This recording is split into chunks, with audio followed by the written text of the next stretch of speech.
Selamat pagi, saudara-saudara dan bapak-bapak dan ibu-ibu. Dan pada hari ini kita akan menyampaikan khotbah minggu ini, yaitu minggu hari yang ke-81, tanggal 22 bulan Maret tahun 2026. Dan firman Tuhan pada hari ini, sebelum kita baca firman, kita berdoa.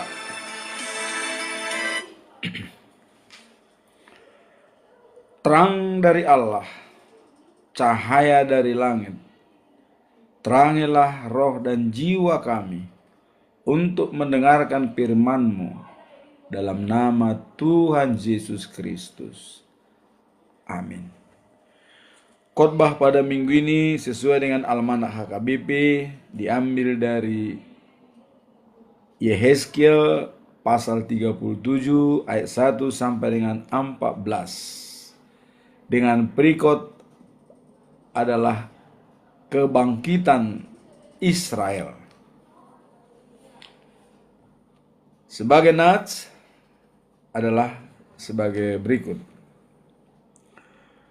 Lalu kekuasaan Tuhan meliputi aku, dan Ia membawa aku keluar dengan perantaraan rohnya, dan menempatkan aku di tengah-tengah lembah. Dan lembah ini penuh dengan tulang-tulang. Ia membawa aku melihat tulang-tulang itu berkeliling-keliling, dan sungguh amat banyak bertaburan di lembah itu. Lihat, tulang-tulang itu amat kering.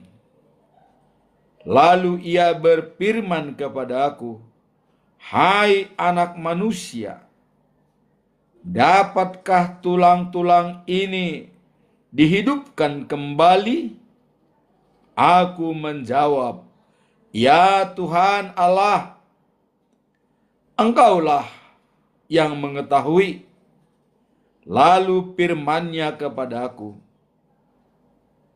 "Bernubuatlah mengenai tulang-tulang ini, dan dan katakanlah kepadanya, Hai tulang-tulang yang kering, dengarlah firman Tuhan. Beginilah firman Tuhan Allah kepada tulang-tulang ini. Aku memberi napas hidup di dalammu, supaya kamu hidup kembali. Aku akan memberi urat-urat padamu, dan menumbuhkan daging padamu. Aku akan menutupi kamu dengan kulit, dan memberikan kamu napas hidup, supaya kamu hidup kembali, dan kamu akan mengetahui bahwa Akulah Tuhan." Lalu aku bernubuat seperti diperintahkan kepadaku, dan segera sesudah aku bernubuat, kudengarlah suara-suara berderak-derak, dan tulang-tulang itu bertemu satu sama lain. Sedang aku mengamat-amatinya, lihat, urat-urat dan daging tumbuh padanya. Kemudian kulihat menutupinya, tetapi mereka belum bernapas. Maka firman-Nya kepadaku, "Bernubuatlah kepada napas hidup itu. Bernubuatlah, hai anak manusia, dan katakanlah kepada napas hidup itu, beginilah firman Tuhan Allah, hai napas hidup, datanglah dari keempat penjuru angin dan berembuslah ke dalam orang-orang yang terbunuh ini, supaya mereka hidup kembali. Lalu aku bernubuat seperti diperintahkannya kepadaku, dan napas hidup itu masuk di dalam mereka, sehingga mereka hidup kembali. Mereka menjejakkan kakinya suatu tentara yang sangat besar. Firman-Nya kepadaku, hai anak manusia, tulang-tulang ini adalah seluruh kaum Israel. Sungguh mereka sendiri mengatakan, tulang-tulang kami sudah menjadi kering, dan pengharapan kami sudah lenyap. Kami sudah hilang. Oleh sebab itu, bernubuatlah dan katakanlah kepada mereka, beginilah firman Tuhan Allah. Sungguh aku membuka kubur-kuburmu dan membangkitkan kamu, hai umatku, dari dalamnya, dan aku akan membawa kamu ke tanah Israel. Dan kamu akan mengetahui bahwa akulah Tuhan pada saat aku membuka kubur-kuburmu dan membangkitkan kamu, hai umatku, dari dalamnya. Aku akan memberikan roh-rohku ke dalammu, sehingga kamu hidup kembali, dan aku akan membiarkan kamu tinggal di tanahmu, dan kamu akan mengetahui bahwa akulah Tuhan yang mengatakannya dan membuatnya. Demikianlah firman Tuhan. Itulah khotbah pada minggu ini. Sebelum kita masuk dalam khotbah, kita tetap menyampaikan pedoman kita selama bulan Maret tahun 2026. Di dalam kitab Kejadian pasal 18 ayat yang ke-19 dengan topik akulah mencari Allah. Orang yang mencari Allah adalah anak Allah. Itu topiknya. Orang yang mencari Allah adalah anak Tuhan yang rendah hati dan menjalankan segala kasih, keadilan, dan kebenaran. Itu topik daripada ayat pasal 18 ayat 19, Kejadian pasal 18 ayat 19. Dan apa sebabnya keluar kata-kata seperti itu? Karena pada saat Allah memilih Abraham sebagai hambanya yang disuruh pergi ke tanah Kanaan, dia memerintahkan kepada Abraham bahwa, Abraham, saya memerintahkan kepadamu, kata Allah, didiklah anak-anakmu dan keturunanmu untuk berjalan sesuai dengan petunjuk Tuhan dan menjalankan karakter Allah, kasih, keadilan, dan kebenaran. Jika hal itu kau lakukan secara konsekuen dan murni, ingat, janji yang pernah kusampaikan kepadamu akan kupenuhi. Inilah yang disampaikan oleh Allah kepada Abraham pada saat dia pindah ke negeri yang tidak dia tahu, tapi jelas dikatakan ke Kanaan, dari Ur Kasdim atau dari Haran, meninggalkan bapak dan ibunya karena menyembah berhala. Dan apakah janji yang diberikan oleh Tuhan kepada Abraham? Ada 7 janji yang diberikan. Kita baca dalam kitab Kejadian pasal 12 ayat 2 sampai dengan 3. Janji yang pertama dikatakan, aku akan membuat engkau menjadi bangsa yang besar dan bangsa yang banyak keturunan, seperti bintang di langit dan seperti pasir di laut. Dan kalau kita lihat implementasi keturunan Abraham pada saat ini adalah yang menjalankan karakter Allah di dunia ini. Kasih, keadilan, dan kebenaran adalah keturunan Abraham. Walaupun bukan bangsa Yahudi. Yahudi atau non-Yahudi yang menjalankan karakter Allah adalah menjadi umat pilihan Tuhan. Menjalankan kasih, keadilan, dan kebenaran.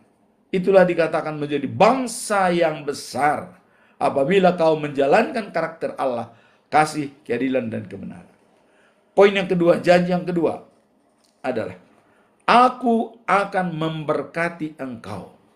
Jadi ada janji yang kedua ini, akan memberkati bangsa Israel, keturunan Abraham. Janji yang ketiga dikatakan, aku akan membuat engkau termasyhur, terkenal di dunia ini. Dan kita tahu bagaimana terkenalnya bangsa Israel. Saya kira semua pembicaraan-pembicaraan di warung-warung, di warung kopi, di kampung-kampung saat ini sangat tertuju kepada Israel, Amerika, dan Iran. Memang membuat Israel menjadi terkenal, masyhur. Dan janji yang keempat adalah engkau akan menjadi berkat.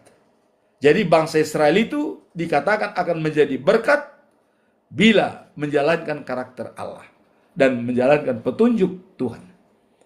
Dan poin yang kelima, ini adalah adanya jaminan moral dari Allah kepada bangsa Israel. Dikatakan begini, orang yang memberkati engkau akan kuberkati. Jadi ini adalah merupakan hak prerogatif daripada Allah kepada bangsa Israel dan tanpa sepengetahuan bangsa Israel. Jadi kalau ada orang memberkati Israel, Israel tidak tahu. Tapi Tuhan yang tahu, karena Tuhan melihat pikiran daripada semua orang di muka bumi ini. Itu poin yang kelima. Dan poin yang keenam adalah dikatakan, orang yang mengutuk engkau akan kukutuk. Jadi ini juga tanpa sepengetahuan bangsa Israel, siapa yang mengutuk dia berhadapan dengan Tuhan. Itulah makanya hati-hati kita mengutuk bangsa Israel. Ya, terutama saya katakan kepada umat Kristiani yang pengikut Yesus. Jangan sampai ada yang mengutuk Israel. Kalau di luar daripada ya kita tidak tahu apakah memang itu berlaku apa tidak. Tapi saya sarankan kepada umat Kristiani di seluruh dunia, jangan pernah sama sekali mengutuk Israel. Karena berhadapan dengan Tuhan. Berhadapan dengan Allah. Bukan dengan bangsa Israel, bukan. Dengan Tuhan. Kemudian poin yang ketujuh. Nah disinilah dikatakan bahwa karena engkau sudah menjadi berkat, maka semua kaum di muka bumi akan menerima berkat dari keturunan Abraham. Semua kaum di dunia. Jadi berkat itu pertama adalah dari Israel. Melebar sampai kemana-mana di seluruh dunia. Dan ini bukan katanya, bukan kata orang, tapi firman Tuhan dalam Kejadian pasal 12 ayat 2 sampai 5 yang ditulis oleh Musa sendiri pada tahun sekitar 2000, 3000 tahun sebelum Masehi saat ini ya. 3000 tahun yang lalu sebelum Masehi. Mungkin sudah sampai 4000 tahun. Nah, inilah pedoman kita selama bulan Maret tahun 2026. Kenapa ini dimunculkan terus dalam satu bulan ini, bulan Maret? Kita juga, ini bukan kebetulan. Dan pas banget saat ini Iran, Israel, Amerika bertempur Dan saya sudah mengatakan, siapa yang menjalankan karakter Allah, kasih, kebenaran, dan keadilan, dia pemenang. Terlepas dia babak belur atau hancur. Tapi siapa yang menjalankan karakter Allah, dia pemenang. Apakah Iran, apakah Israel, apakah Amerika, dan ini firman Tuhan. Menjalankan karakter Allah, kasih, kebenaran, dan keadilan adalah pemenang dari suatu peperangan dimanapun di dunia ini. Sekarang kita masuk dalam perikop hari ini, di mana dikatakan bahwa kebangkitan Israel. Tadi kita dengar daripada ayat demi ayat bahwa ada tulang-tulang kering, disuruh supaya Yehezkiel bernubuat. Apa latar belakang daripada perikop ini? Kita meninjaunya dari 4 segi. Pertama, apa latar belakang? Kemudian yang kedua, apa tujuan utama daripada perikop ini? Dan yang ketiga adalah apa pesan moral? Dan yang keempat adalah bagaimana implementasi daripada ayat ini kepada kita dalam kehidupan sehari-hari. Sekarang mari kita lihat apa latar belakang daripada perikop ini. Kita lihat, saudara-saudara. Masa pembuangan bangsa Israel di Babel, di mana mereka kehilangan harapan dan putus asa dan merasa mati secara rohani, ya, secara nasional dan politis maupun spiritual setelah kejatuhan Yerusalem ke tangan Babel tahun 586 sebelum Masehi. Jadi akibat penderitaan yang begitu tragis kepada bangsa Israel hampir punah. Coba kita bayangkan 70 tahun dibuang di Babel, diperbudak oleh bangsa Babel. Dan bangsa Babel itu adalah Nebukadnezar, ya. Dan itu memang Persia, punya 127 negara. Dan itu akhir-akhir ini dikatakan bahwa semacam di tempat Iran saat ini. Diperbudak bangsa Israel 70 tahun, kita bayangkan. Nah, inilah latar belakang daripada masalah ini, sehingga penglihatan kembali lembah tulang yang kering ini, ya, itu diberikan Allah kepada Yehezkiel. Jadi Allah memberikan contoh seperti tulang-tulang yang kering yang menumpuk di lembah. Nah, dia mengatakan seperti itulah keadaan Israel pada saat itu. Sudah tidak bernyawa lagi, sudah putus harapan, sudah mereka frustrasi secara politis dan secara negara. Karena coba kita lihat, yang tinggal di Yerusalem hanya orang-orang yang tidak punya pengetahuan. Semua yang punya pengetahuan diangkut ke Babel oleh Nebukadnezar. Lagi latar belakangnya di sini adalah secara keseluruhan kita bisa melihat hal ini menekankan bahwa hanya kuasa Allah yang dapat membangkitkan kehidupan dari situasi yang mustahil. Nah, inilah pegangan dan harapan di pembuangan selama 70 tahun. Jadi karena mereka sudah putus, maka Allah mencontohkan kepada Yehezkiel, bernubuatlah. Lihatlah tulang-tulang kering itu, bernubuatlah, sebeginilah firman Tuhan, bahwa mengatakan engkau akan hidup kembali. Setelah Yehezkiel bernubuat, dan kita lihat bahwa tulang-tulang itu bisa hidup kembali dan bernapas seperti biasa. Ini adalah contoh yang diberikan oleh Tuhan. Seperti itulah keadaan bangsa Israel pada saat itu, waktu 586 tahun sebelum Masehi di Babel. Sudah putus asa. Dan Tuhan memberikan motivasi kepada Yehezkiel supaya menyampaikan kepada bangsa Israel. Karena Yehezkiel adalah berada di pembuangan. Artinya walaupun putus asa, walaupun sudah kering, Tuhan punya hak otoritas untuk mengembalikan, memulihkan mereka dari keputusasaan, dari keterpurukan, dari segala macam tindakan dan tindasan yang dihadapi oleh bangsa Israel. Itulah latar belakang daripada perikop ini.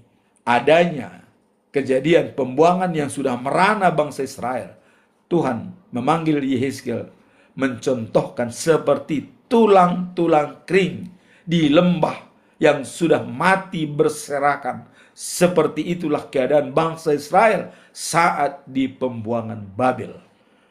Apa tujuan daripada perikop ini? Kita melihat tujuan utama adalah memberikan pengharapan dan kepastian akan pemulihan, bahwa Israel yang selama dalam pembuangan digambarkan sebagai tulang-tulang kering, bahwa Allah berkuasa membangkitkan mereka kembali, mengembalikan ke tanah mereka secara rohani melalui rohnya. Inilah, dari digambarkanlah seperti itu bangsa Israel di pembuangan. Dan tujuannya adalah memberikan kebangkitan kepada Israel secara spiritual, secara rohani. Ini yang mau disampaikan oleh Tuhan kepada Yehezkiel, bahwa Tuhan berkuasa atas pemulihan bangsa Israel yang dibuang di Babel. Nah, sehingga Yehezkiel lah yang memberikan pesan ini kepada bangsa Israel di pembuangan, supaya mereka tetap tabah. Pada saatnya Tuhan akan memberikan pemulihan kepada kita, seperti tulang-tulang kering yang di lembah itu bisa dihidupkan kembali. Itulah melihat kuasa Allah. Dan di sini dikatakan mengenal YHWH atau Yahweh. Kemudian dikatakan seluruh proses ini ya bertujuan agar umat mengakui bahwa Allah berdaulat dan berinisiatif. Dialah Tuhan. Nah, ini menjadi fokusnya adalah Allah berdaulat. Dan itu proses untuk mengembalikan. Dan dia punya kuasa. Jadi tujuannya supaya semua bangsa itu sadar bahwa YHWH atau Yahweh yang benar-benar adalah berkuasa dan berdaulat atas seluruh bangsa. Maka dikatakan, Israel jangan takut, kamu akan dikembalikan ke tanah airmu, supaya kau menjadi bangsa yang besar. Nah, sekarang apa pesan moral dari kita? Sudah tahu latar belakangnya adalah adanya jerih payah daripada bangsa Israel, dan tujuannya adalah untuk mengembalikan ke tanahnya, bahwa Allah berkuasa. Sekarang apa pesan moral daripada perikop ini? Mari kita lihat ya. Pesan moralnya adalah Allah memiliki kuasa mutlak. Nah, ini dulu. Allah punya kuasa mutlak untuk memulihkan dan menghidupkan kembali situasi yang tampak mustahil atau mati total. Jadi yang tidak mustahil itu bisa terjadi. Ya, demikian juga perang-perang yang ada di Iran itu ya. Pasti Allah hadir di sana. Dia tahu siapa yang melepaskan bom, siapa yang kena bom. Dia tahu. Dan bisa saja Allah membelokkan, tapi itu alangkah ada untuk pembelajaran bagi yang berperang. Biarkan mereka berperang, nanti juga ada pemenang. Maka saya bilang pemenangnya adalah menjalankan karakter Allah demi kasih, demi keadilan, dan demi kebenaran. Itu kata Alkitab, kata firman. Dialah pemenang. Ya. Jadi jangan sampai kita pro ini, biar Allah yang berkuasa. Ya. Semua bisa terjadi karena Allah mengizinkan itu terjadi. Nah, jadi pesan moralnya adalah menghidupkan kembali situasi yang tampak mustahil atau mati total. Tidak ada keterpurukan terlalu dalam bagi Tuhan. Ya. Karena Ia mampu membawa harapan baru, kehidupan, kebangkitan melalui kuasa rohnya. Jadi tidak ada keterpurukan terlampau dalam. Ini pun perang Iran, Amerika, Israel. Kita lihat tidak akan terpuruk terlampau dalam. Pasti ada solusi. Kita jangan kuat. Kita tetap berpegang bahwa Allah berdaulat atas peperangan di Iran, Israel, dan Amerika. Allah berdaulat. Apapun kata orang, dan Allah punya kuasa. Allah punya rencana. Semua itu bukan kebetulan. Memang itulah kuasa Tuhan. Nah, maka di sini pesan tidak ada keterpurukan terlampau dalam bagi Tuhan. Tidak ada. Mau hancur, mau mati, mau konyol, tidak ada keterpurukan terlampau dalam bagi Tuhan. Ini harus kita garis bawahi. Dan kemudian dikatakan, karena Ia mampu membawa harapan baru, kehidupan, kebangkitan melalui kuasa rohnya. Jadi rohnya Tuhan itu bisa memperbarui segalanya. Ya. Jadi orang bilang, dengan hanya kata-kata kun fayakun, semua bisa terjadi. Itulah Allah. Kuasa rohnya yang bekerja.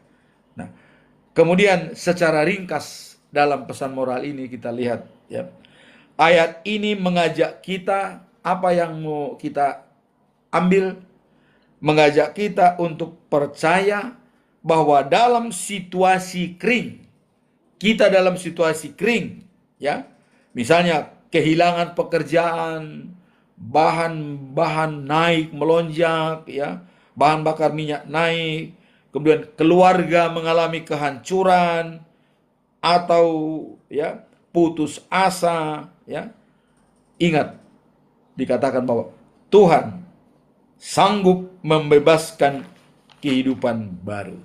Jadi Tuhan itu berkuasa atas segala. Apapun terjadi di dunia ini, Tuhan melihatnya, tahu kejadian itu. Mungkin kita masih ingat apa yang diderita oleh Ayub. Coba kita lihat dulu. Kita ramalkan dulu seperti penderitaan Ayub. Allah bangga kepada Ayub, sehingga pada saat dia rapat di sorga, si iblis hadir. Allah bangga kepada Ayub dan mempertaruhkan nyawa Ayub. Coba kita lihat. Bangga, Allah bangga. Apa dikatakan kepada si iblis? Iblis, dari mana aja kamu? Wah, saya melihat manusia-manusia yang ada di bumi ini sudah lebih hebat mereka daripada saya, kata iblis. Karena sudah terjadi pertengkaran, pertempuran, segala macam terjadi di sana, ada keterpurukan. Mereka sudah lebih hebat dari saya. Bahkan tugas saya mungkin saya sudah kira-kira mungkin sudah mau pensiun saya, karena dia sudah lebih hebat. Manusia sudah lebih hebat dari iblis, kira-kira begitu. Tapi Allah mengatakan, lihat hambaku Ayub, dia tidak tergoyahkan sedikit pun karena iman kuat kepadaku. Datanglah si iblis. Ya, iya, benar. Dia kan kaya, banyak harta, banyak anak, lembunya beberapa dan tiap hari pesta. Ya pastilah memuji Tuhan. Coba kalau dia tidak punya harta, pasti akan melecehkan Tuhan, tidak akan memujimu, katanya. Datang Allah. Wah, ini iblis nih, kamu seolah-olah sudah mengetahui. Oke, iblis, kata Allah. Boleh kau ambil segala kekayaan dan hartanya dan semua anaknya. Tapi ingat, nyawa daripada Ayub itu adalah milik saya. Silakan. Akhirnya apa yang terjadi? Iblis turun. Pertama yang habis adalah hartanya, lembunya, kerbaunya, semua habis. Dan kemudian habis anaknya semua mati. Maka hamba Ayub melapor, waduh Tuhan Baginda, semua sudah habis harta dan juga anak. Tapi Ayub tetap mengatakan, saya tidak goyah. Saya lahir telanjang, walaupun saya pergi telanjang, tidak masalah. Itulah iman yang kuat daripada Ayub. Nah, kemudian iblis masih belum berhasil. Nah, tapi Ayub dan kawan-kawannya semua sudah menghina dia. Termasuk Sopar, Bildad, Elihu, ya, sudah menghina dia. Waduh, pasti kau sudah dimurka oleh Tuhan, katanya. Nggak mungkin ada orang seperti terpuruk ini kalau tidak ada kesalahan yang kau lakukan. Bertobatlah. Datang dia. Kau baru anak kemarin. Saya tetap percaya kepada Tuhan. Bila perlu saya siap berpengadilan. Coba. Kekuatan daripada Ayub, dia siap berpengadilan dengan Tuhan. Siapa yang benar? Saya apa Tuhan? Nah, itulah kehebatan daripada iman seorang manusia yang pernah terjadi di muka bumi ini. Ayub paling terkenal iman yang kuat dan tidak goyah. Walaupun hartanya habis segalanya, dia tidak peduli. Kemudian pada hari yang belakangan datang lagi iblis. Tuhan bangga, ditantang lagi sama Tuhan. Iblis, kau lihat Ayub, dia tidak tergoyahkan. Walaupun hartanya habis, anaknya habis, tapi lihat, dia masih tegar. Dia memuji dan memuliakan aku. Apa kata iblis? Wah, iya benar Tuhan. Dia kan masih sehat, masih segar bugar. Ya, coba kalau dia sakit, pasti akan tidak lagi memuji dan meninggalkan kamu. Itu kata iblis pada Tuhan. Datang Allah mengatakan, iblis, kamu ini keterlaluan. Sekarang boleh kau sakiti dia, tapi ingat, napasnya milik saya. Tidak boleh kau ganggu napasnya. Turunlah si iblis. Apa yang terjadi? Ayub penyakit borok badannya, dia tidur di atas daun-daun, dan bahkan istrinya pun sudah mengatakan, Ayub, apalagi yang kau harapkan daripada Tuhan? Sudahlah, jangan lagi puji dia, dan tinggalkanlah Tuhan Allah itu. Kamu sudah terpuruk begini, kata si istri. Apa kata Ayub? Kamu hanya mau menerima yang baik-baik saja. Kalau terjadi begini, kamu tidak menerima. Ingat, baik dalam keadaan suka maupun dalam keadaan duka, kita tidak berubah memuji dan memuliakan Tuhan. Wah, ini disampaikan oleh Ayub. Itulah kekuatan Ayub yang sangat-sangat spektakuler dalam situasi istrinya sendiri untuk meninggalkan, tetapi dia tidak. Bahkan menegur istrinya, kamu hanya menerima baik-baik saja. Kalau terpuruk kamu tidak. Ingat, semua itu adalah given, pemberian dari Tuhan. Kita harus rela menerimanya. Apapun terjadi, saya tetap memuji dan memuliakan Tuhan. Walaupun saya harus seperti ini, saya siap menghadap Tuhan. Inilah kebesaran dan kekuatan Ayub. Sehingga kita lihat akhirnya apa? Dia berhasil bertahan dalam penderitaan. Maka dalam Yakobus ya, pasal 1 ayat 12 dikatakan, siapa yang bisa bertahan dalam percobaan, yang tahan uji, dia menerima mahkota. Akhirnya apa? Ayub menerima kembali hartanya 2 kali lipat dari harta yang sebelumnya. Coba kita bayangkan. Dari kalau tadinya misalnya 1000 kerbau akan menjadi 2000. 14.000 domba menjadi 28.000. Jadi 2 kali lipat. Dan anak-anaknya pun kembali semuanya. Coba kita bayangkan. Dia bertahan sampai akhir. Itulah yang benar-benar pesan moral daripada perikop ini, bahwa Allah menginginkan penderitaan itu tidak selamanya, dan itu Allah siap untuk membebaskan kita dan memulihkan kita. Jadi dikatakan di sini bahwa percaya bahwa dalam situasi kering, pekerjaan, keluarga hancur dan juga putus asa, Tuhan sanggup memulihkannya. Itulah pesan moral daripada perikop ini. Nah, sekarang bagaimana penerapan ayat ini kepada kita semua yang hadir pada Zoom ini, pada TikTok ini? Sebagai penerapannya adalah berfokus pada pengharapan di tengah keputusasaan. Jadi kita tetap berfokus dalam pengharapan di tengah keputusasaan, di mana Allah berkuasa menghidupkan kembali situasi yang mati seperti tulang kering melalui firman dan rohnya. Nah, kalau dalam Roma 12 ayat 12 dikatakan, bersukacitalah dalam pengharapan, tabah dalam penderitaan, dan selalu berdoa kepada Tuhan. Nah, itu yang mau disampaikan. Penerapannya kita tetap ya. Ini diaplikasikan dengan mempercayakan kuasa karena pemulihan Allah. Jadi berbicara positif, berdoa, ya, bernubuat, serta bangkit dari keputusasaan. Jadi dalam istilah manajemen dikatakan stressing and energize. Di dalam kita stres, di situ kita bangkit kembali. Sama dengan spiral ya, daripada per. Ditekan, loncatannya semakin kuat. Jadi stressing and energize, bukan stressing and death. Begitu kita stres, putus asa, ambil jalan pintas, jangan. Kalau kita dalam keadaan stres, bangkit kembali. Ada contoh seorang, 2 orang nih pengusaha. 1 orang habis hartanya dan semua hancur, dia stres. Tapi dia stres, dia lemah, putus asa, death, mati. Dan ada 1 orang lagi dalam keadaan habis hartanya, dia sudah stres, tapi dia berdoa. Bukan merenungi apa yang terjadi, dia berdoa. Tuhan, di balik semua ini ada rencanamu yang lebih baik. Hanya itu doanya. Bangkit kembali.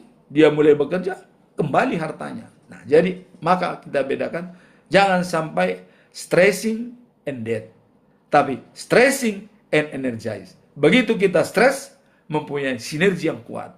Sama dengan seperti yang dialami, yang dicontohkan dalam ayat ini, bahwa tulang-tulang yang sudah kering-kering, yang sudah tidak bernyawa, tapi bernubuatlah Tuhan, dia kembali bernyawa dan juga bernapas menjadi tentara yang hebat. Coba, itu kuasa daripada, otoritas daripada Tuhan. Nah, sekarang ini diaplikasikan ya dengan mempercayakan kuasa-kuasa pemulihan Allah. Jadi berbicara positif. Kita positif. Berdoa dan bernubuat dan bangkit. Kemudian apa poin-poin yang perlu kita pakai atau kita manfaatkan dari masalah ini? Tentu ada penerapannya dalam kehidupan kita sehari-hari. Kita lihat di sini ya. Pertama, harus percaya pada kuasa pemulihan. Ada harapan baru. Nah, tulang kering ya melambangkan situasi yang tampak tidak ada harapan. Sudah tidak ada harapan, sudah tulang kering. Sudah tinggal tidak ada harapan lagi untuk hidup. Nah, disinilah dikatakan kuasa Tuhan untuk pemulihan. Jadi penerapannya dalam hal ini, dalam kehidupan sehari-hari adalah mengakui bahwa Tuhan sanggup memulihkan keluarga ya, dalam studi, pekerjaan atau pelayanan yang hancur ya, pendirian rumah ibadah yang susah, bahkan ketika situasi terlihat mustahil, tidak ada harapan, Tuhan mampu memulihkannya. Tinggal kita dalam Mazmur pasal 50 ayat 15 dikatakan, berserulah kepadaku ya,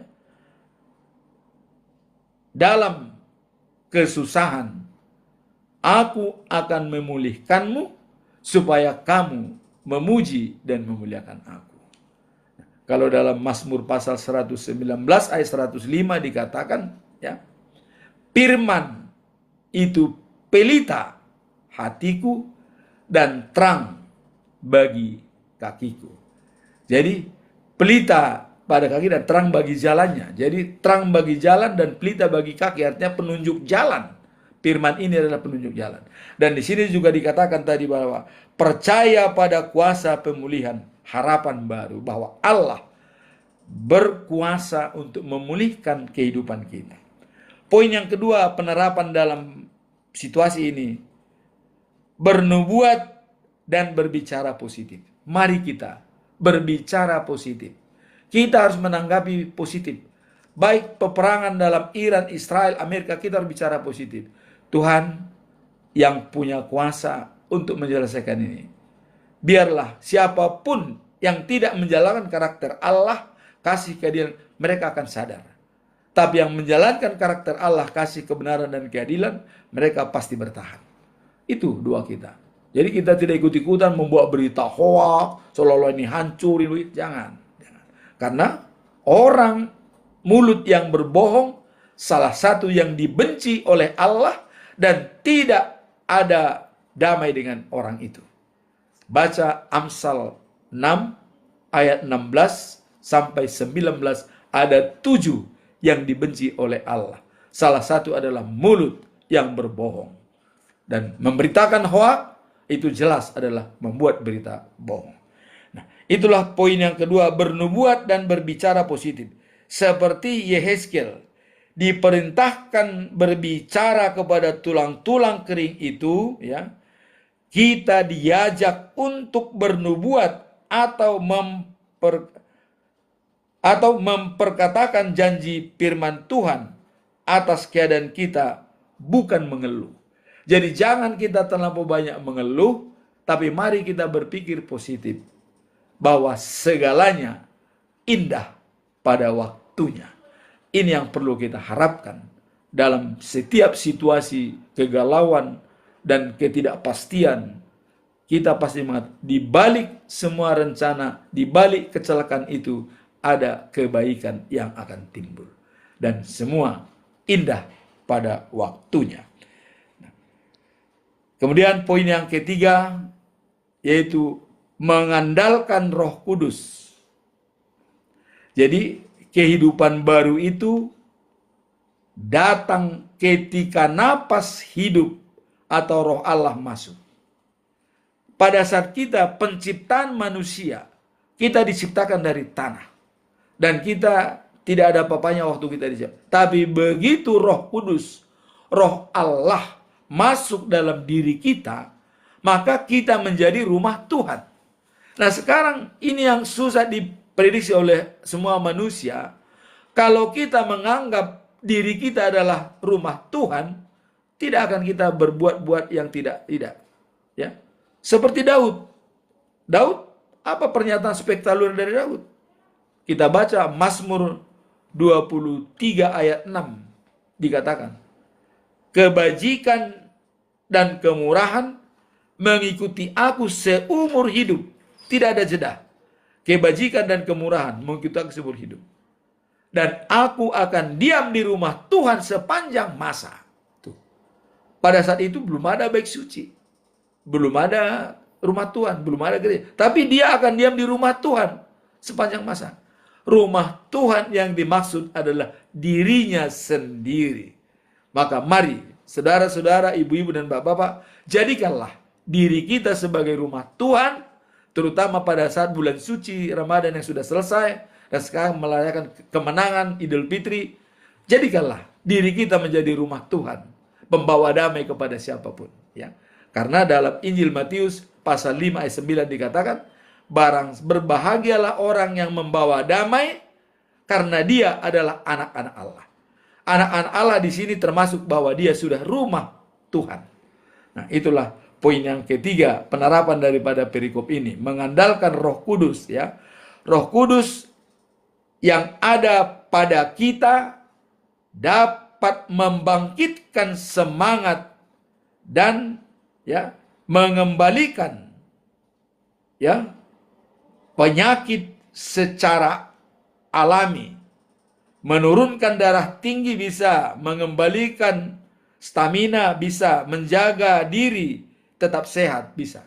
Jadi percaya apa tidak, believe or not, bahwa napas kita ini adalah Roh Allah. Ini bisa kita pakai untuk memampatkan ke segala bidang. Saya katakan, saya bisa tidak perlu tidur 24 jam. Coba, 24 jam tidak tidur. Bisa pulih kembali, bisa. Menggunakan napas yang diberikan oleh Tuhan pada diri kita.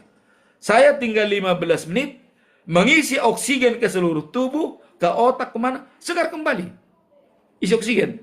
Nah, kalau Bapak memang punya uang, bisa beli oksigen. Pasang oksigen itu, ya, untuk 15 menit sampai ini, kita normal kembali. Tapi kalau saya, oksigen yang diberikan Tuhan, napas itu kita pakai. Jadi, dengan olahraga kecil, ya, ayunkan tangan ke depan ke belakang, tarik napas, buang selama 15 menit, keringat keluar, oksigen masuk ke otak dan ke seluruh tubuh, kita segar kembali. Tidak perlu harus tidur, walaupun 24 jam kita tidak tidur. Nah, di sinilah dikatakan, manfaatkanlah Roh Kudus yang ada pada kita dapat membangkitkan semangat dan menyembuhkan penyakit secara alami. Jadi penyakit secara alami bisa. Misalnya, kita terasa pegal di kiri. Tarik nafas, kirim ke sana, dia bisa sembuh. Nah, kalau kita belajar ada Satria Nusantara dulu yang tarik nafas ya, nah itu sangat bagus. Memanfaatkan nafas kita sebagai membantu oksigen masuk dalam diri kita. Dan coba contoh, bagi orang yang punya darah tinggi, saya minta, kalau kita punya darah tinggi dan tidak ada obat, ya susah, tarik nafas, tahan, dan keluarkan lewat hidung. Tekanan darah akan turun dengan sendirinya. Nah, inilah dikatakan tadi, Roh Kudus pada diri kita dapat menyembuhkan penyakit yang ada dalam tubuh.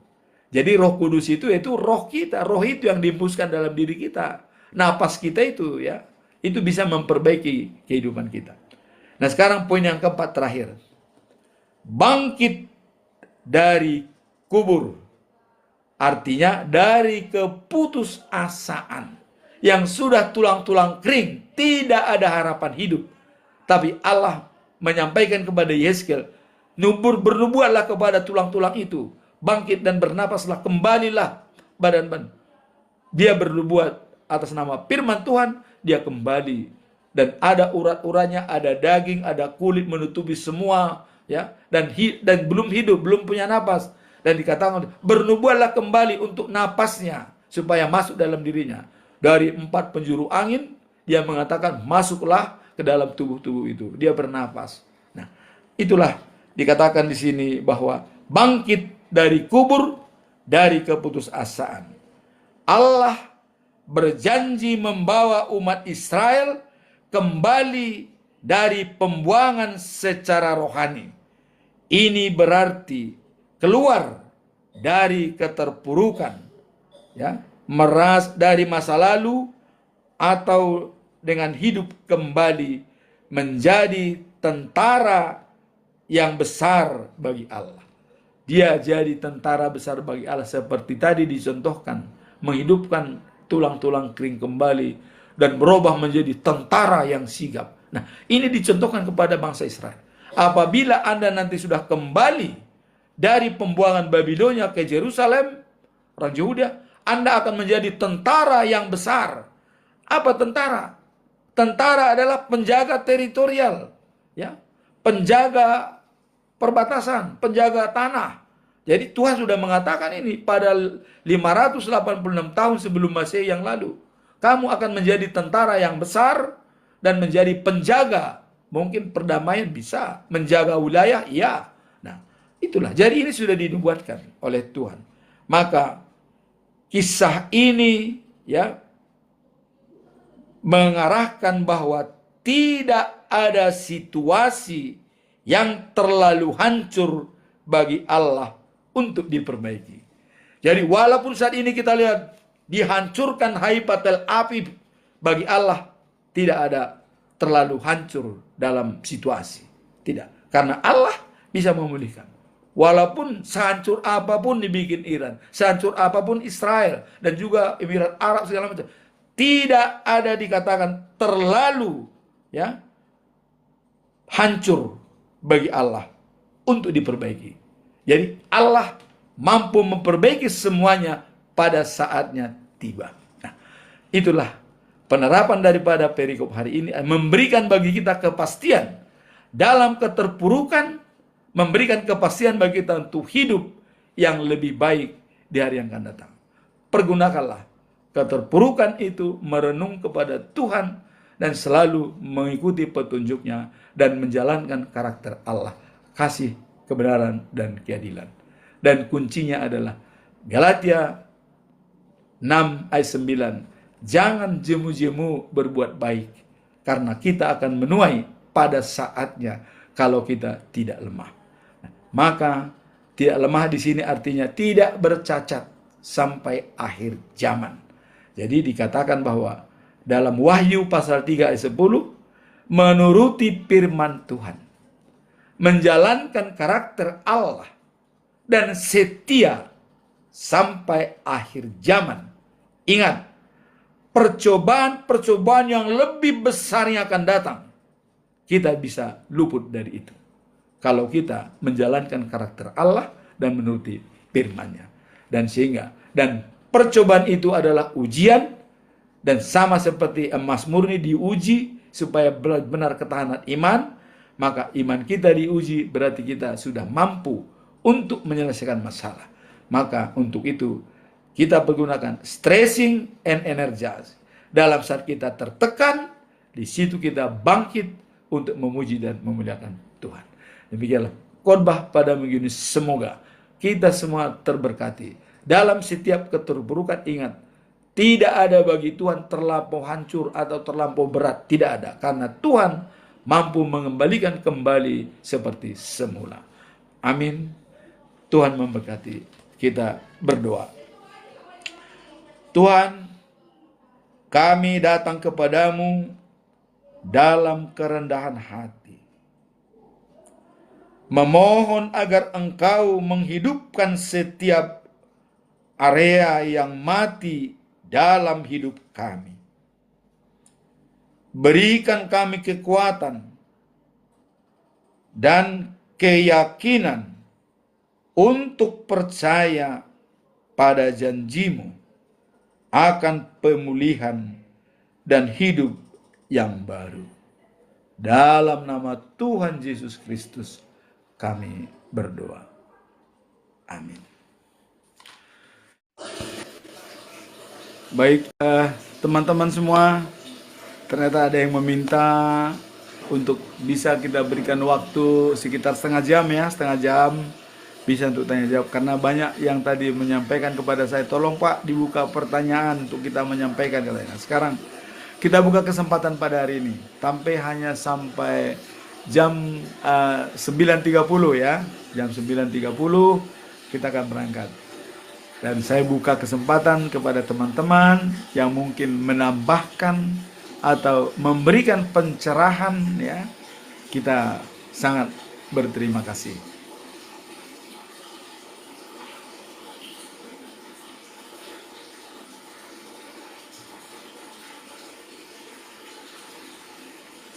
Ya, silakan, ada yang mau naik. Ya, silakan.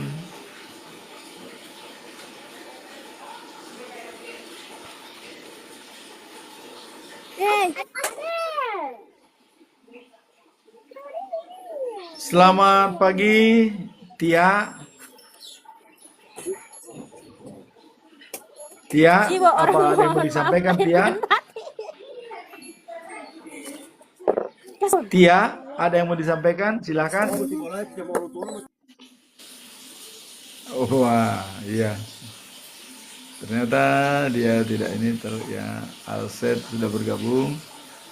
Ya, silakan yang mau sampai jam 9.30 kita berikan waktu 45 menit ya untuk berdiskusi, apakah tentang membaca watak atau masalah khotbah yang tadi saya sampaikan ya, mengenai tulang-tulang kering sebagai contoh di pembuangan bangsa Israel waktu tahun 586 sebelum Masehi di Babel ya. Nah, ini adalah firman Tuhan yang menyampaikan. Nah, silakan kalau ada yang mau masuk ya.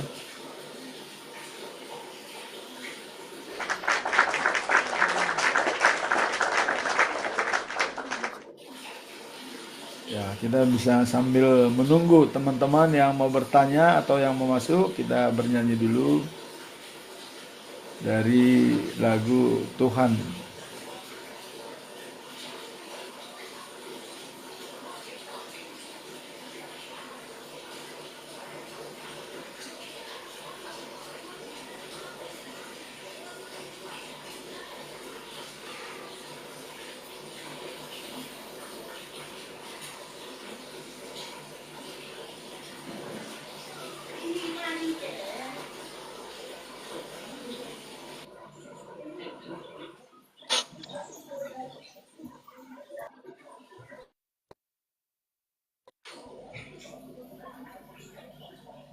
Ya, selamat bergabung nih.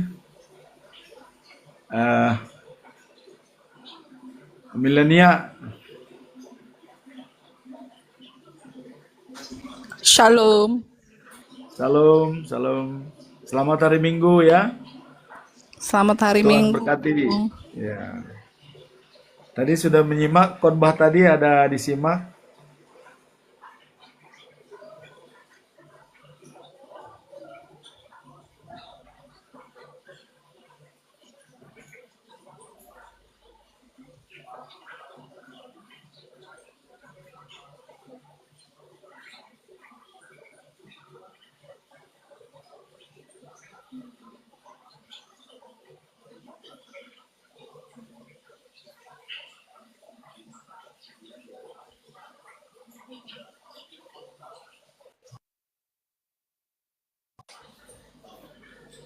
Ya silakan teman-teman yang mau menyapa atau bertanya, silakan ya. Kita siap. Nah, ini buat Timothy. Selamat pagi, salam, Bang Timothy. Shalom Pak Jupiter, selamat pagi, shalom, Selamat hari salam Minggu ya, sejahtera. Pak. Selamat hari Minggu. Tuhan Selamat hari berkati. Minggu Pak Jupiter, semua shalom, shalom. Tuhan Iya, berkati Bapak. iya. Tadi menyimak tadi khotbah pada minggu ini, Pak. Ada disimak sedikit. Ya, sebagian tadi Pak Tinambunan, Iya, luar biasa, puji Tuhan. ya itu adalah membangkitkan semangat daripada Israel ya, karena mereka sudah waktu dibuang di Babel ya, Nebukadnezar itu tulang mereka digambarkan oleh Allah seperti tulang-tulang kering di lembah yang sangat banyak. Tapi tulang-tulang kering itu dirubah menjadi tentara-tentara yang gagah perkasa dan yang besar. Dan seperti itulah bangsa Israel dari pembuangan setelah 70 tahun dikembalikan ke Yerusalem. Dan dikatakan sebagai tentara, mungkin ya pengawas ya teritorial, mungkin termasuk tanah dan termasuk semua, termasuk keamanan dunia ya, termasuk. Nah, demikian Abang Timothy.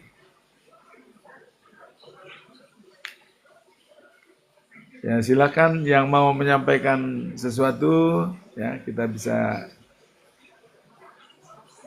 diskusi sampai jam setengah 10 ya, setengah 9 sampai setengah 10 lah kita bisa diskusi ya, 9.30.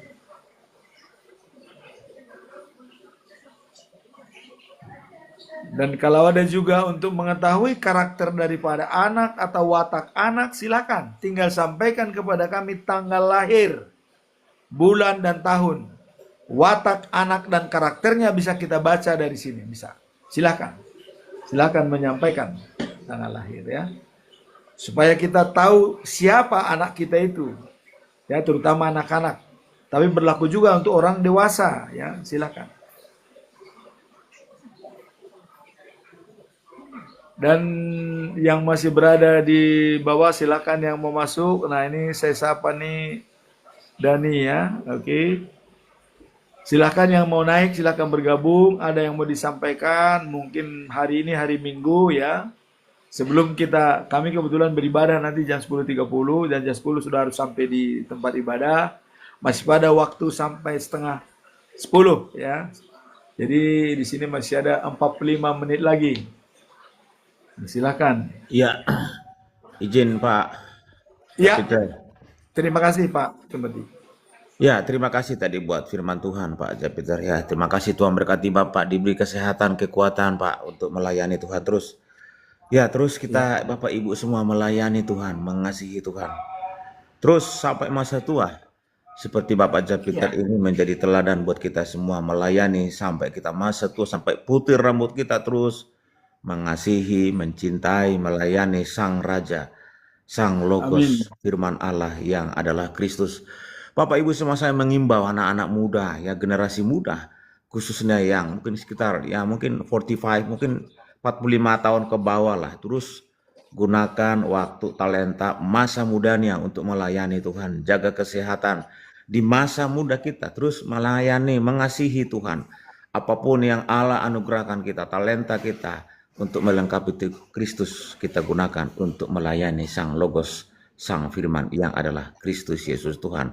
Gunakan semua media sosial, Instagram, Facebook, dan TikTok Anda, dan semua media sosial lainnya untuk mengabarkan Kristus Yesus Tuhan. Jadi contoh di Facebook, ya gunakanlah itu untuk melayani Tuhan. Kutip firman Tuhan, boleh juga semangat motivasi anak-anak Tuhan. TikTok juga, Anda punya mungkin akun banyak, gunakan juga untuk melayani Kristus. Karena semua teknologi ini adalah dasarnya dan datangnya dari Kristus, Sang Hikmat Allah. Semua kembali untuk kemuliaan bagi Dia. Lanjut Pak Japiter, Tuhan memberkati kita semua. Ya, terima kasih Pak Timothy ya atas pencerahan, dan kepada semua teman-teman ya. Live ini memang kita sengaja ciptakan untuk moderasi beragama. Kita bisa moderasi beragama tanpa merubah akidah, tanpa masuk ke dalam kitab suci orang lain. Kita adalah kita dalam situasi apapun. Maka dikatakan, sekali untuk selamanya kalau kita sudah beriman pada akidah yang kita imani. Nah itu yang perlu. Punya integritas, sesuai kata dan perbuatan. Dimanapun kita berada, kita tetap kita. Mau di Amerika, mau di... Ya sama seperti ya, ikan di laut. Ya, airnya asin. Tapi dia tawar, tidak asin. Nah, harus seperti itu kita. Jadi kita berada dalam situasi susah sekalipun sekarang, kita ingat, Tuhan ada di situ. Dan segalanya indah pada waktunya. Nah, ini yang mau kita sampaikan di sini sebagai kepada anak-anak kami ya yang sekarang ini Jatnet, apalagi anak-anak susah untuk dibimbing. Harus buka WhatsApp, harus buka TikTok, harus buka ini. Terutama anak-anak kecil, jangan terlampau bebas diberikan untuk melihat Jatnet sekarang ini. Ya. Dan juga harus didampingi orang tua. Karena bisa terjadi ada orang seolah dia tertarik dengan seseorang ini kepada cucu kami sendiri ya. Dia tertarik. Ternyata temannya dia bicara itu adalah yang sudah umur 56 tahun dan memang kriminal. Setelah kita selidiki di dalam jejak rekam. Tapi dia sangat sudah antipati dengan dia. Nah pada saatnya nanti dia akan bertemu dengan dia. Nah, maka hati-hati. Jangan kepada anak-anak, kita awasi dia kemana berhubungan, terutama anak-anak ya. Kita jaga generasi muda kita. Jangan sampai tergoda dengan adanya rayuan-rayuan di internet atau gambar seolah-olah dia dibikin gambarnya adalah yang terkenal dari Korea, ya pemuda. Sehingga anak-anak muda itu tertarik. Padahal dia sudah orang tua bangka, udah umur 56 tahun, berjenggot lagi ya kan. Nah, jadi hati-hati anak-anak kita supaya tidak tergoda dengan adanya rayuan-rayuan orang yang tidak pada jati dirinya. Dia menyamar sebagai orang luar atau seolah-olah yang terkenal sehingga anak-anak muda tertarik. Karena dengan pakai AI saat ini sangat-sangat gampang dirubah. Mari kita belajarnya. Maka untuk itu saya membuka untuk membaca watak dan karakter kepada anak-anak. Supaya kita bisa mengawasi mereka kemana dia pergi. Nah, jadi cukup menyampaikan tanggal lahir, bulan, dan tahun. Kita bisa bantu watak dia sejak lahir seperti itu. Jadi bukan saat dia sudah belajar, tidak. Sejak lahir, itulah wataknya. Nah, maka kita mengetahui wataknya sejak lahir, wah, harus kita bina. Karena ada manusia, ya, wataknya, misalnya ada kita punya dua perempuan, ya, kita menganggap ini sama saja. Kita suruhlah si A pergi ke pasar. Wah, nggak mau dia. Oh, nggak Pak, saya takut ini. Nah. Kita suruh si B. Dia mau tanpa didampingi. Nah, disinilah ada watak yang kita ketahui. Watak si A ini disuruh kemana bebas, tapi watak si B ini harus didampingi. Nah, ada kalanya anak kita dampingi, ada kalanya anak kita sudah mandiri dengan sendirinya. Nah, itulah perlunya kita membaca watak dalam room ini ya. Jadi room ini membaca watak dan moderasi beragama. Dan juga membahas nanti 7 habit highly effective people. Dan juga 7 falsafah Batak yang dimiliki oleh orang Batak dalam perkawinan adat Tatoba. Ini akan saya sampaikan dalam room ini ya. Iya. Tapi itu bertahap. Ya. Sama satu lagi Pak. Ya, mangga Pak. Silakan Pak ya. Ya, makasih ya Bang. Ya, jadi saya juga melihat ada beberapa TikTok gitu ya, generasi muda Bang Sobata itu apa PK-PKan gitu. Yang ada adalah ngomong kotor gitu, cacian, makian. Ada itu Amang, beberapa generasi muda, ya lai saya dan ibu tos saya, generasi-generasi ya 30 ke bawah. Ada beberapa komal TikTok yang setiap hari adalah penghujatan dan pemberontakan, dan itu adalah kata-kata penistaan, itu kata-kata makian. Ya, Banyak loh. Ya jadi ngomong-ngomong kotor gitu. Ini generasi muda nih. Saya nggak tahu mereka itu di mana tinggal gitu ya. Tetapi buat ya, saya itu adalah satu langkah kemunduran. Betapa generasi muda Bang Sobata ini ada juga yang tidak takut akan Tuhan. Dan ini menjadi PR kita Bapak Ibu semua. Sebagai generasi muda, biarlah anak-anak muda ini takut akan Tuhan. Media sosial ini, khususnya TikTok ini kan digandrungi oleh banyak orang, mulai dari anak kecil sampai orang tua. Nah, gunakanlah media sosial Anda untuk melayani Tuhan.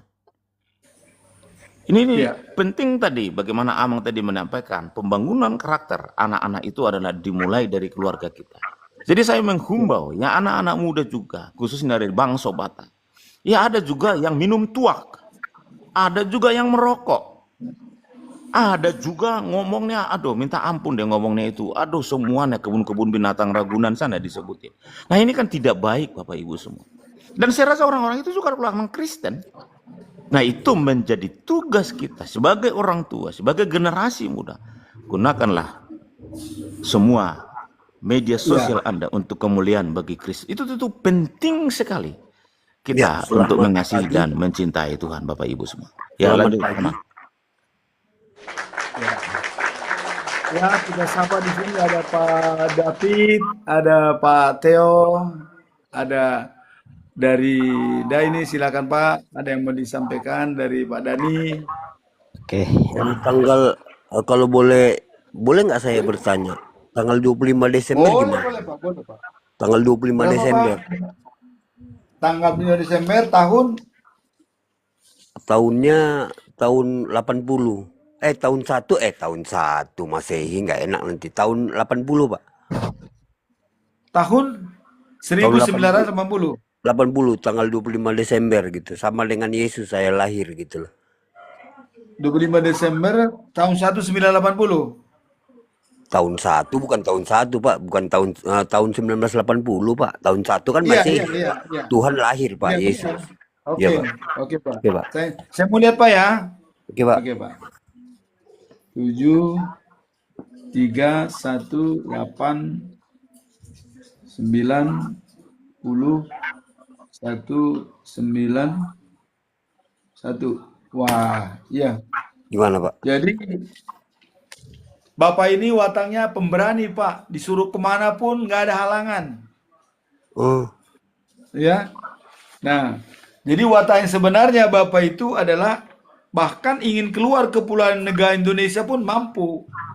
Jadi Anda berwatak pemberani, keras hati, suka membantah, tidak mau kalah dalam pembicaraan, suka mengembara keluar kota, bahkan berkeinginan besar untuk melancong keluar kepulauan Indonesia. Nah, jadi ini pemberani, ini sangat positif, Pak. Keras hati ya memang kalau kita memang benar ya why not kan begitu kan. Jadi keras hati itu berdasarkan ilmiah ya. Suka membantah kalau memang tidak tepat, makanya membantah itu saya bikin koridor parameternya Pak. Kalau kita membantah sesuatu ya. Izin Amang Pertama, Japiter, ini maksudnya ya, Amang meramal atau bagaimana ini Amang Japiter? bukan meramal Pak. Itu dari sejak lahir Pak. Karena itu juga kami pelajari waktu di Amerika dengan Stephen Covey ya. iya, Itu Pak. sejak lahir Pak. Sejak Enggak, lahir no. itu wataknya. Saya tahu banyak buku ya. Kalau Stephen Covey ya itu coba baca buku Maxwell deh.